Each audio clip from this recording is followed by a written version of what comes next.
நவராத்திரியோட 6ஆம் நாள் ரொம்ப ரொம்ப முக்கியமான நாள். ஏன்னா நவ துர்க்கைகள்ல காத்யாயினி தேவியை வழிபாடு செய்ய போறோம். காத்யாயினி தேவிக்கு அப்படி என்ன சிறப்புன்னு கேட்கிறீங்களா? நவராத்திரி தோன்றுவதற்கு முக்கியமான காரணமே துர்கா தேவி மகிஷாசுரனுடன் போரிட்டு அவனை வதம் செய்து அதர்மத்தை அழித்து தர்மத்தை நிலைநாட்டியதான். அப்படி மகிஷாசுரனை அழிப்பதற்காக துர்க்கை எடுத்த வடிவம்தான் காத்யாயினி வடிவம். காத்யாயினி தேவியை தான் மகிஷாசுர மர்த்தினியாக போற்றி வணங்குறோம். காத்யாயன் அப்படிங்கிற முனிவர் சக்தி தேவியோட தீவிர பக்தர். அந்த அம்பிகையே தனக்கு மகளாக பிறக்க வேணும் அப்படின்னு தினந்தோறும் பிரார்த்தனை பண்ணிக்கிட்டு இருந்தாரு. எருமை தலை கொண்ட மகிஷாசுரனை அழிப்பதற்காக மும்மூர்த்திகளும் சேர்ந்து ஒரு ஆதிசக்தியை உருவாக்குறாங்க. அந்த ஆதிசக்தி காத்யாயன் முனிவருக்கு மகளாக அவதரித்தாள். அவள்தான் காத்யாயினி தேவி. வளர்ந்த அழகான பெண்ணாக காத்யாயினி தேவி நின்னாங்க.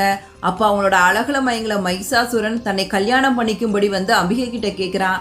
அதற்கு அம்பிகை தன்னுடன் போரிட்டு வெற்றி பெற்றா உனக்கு கல்யாணம் பண்ணிக்கிறேன்ப்பா அப்படின்னு சொல்றாங்க.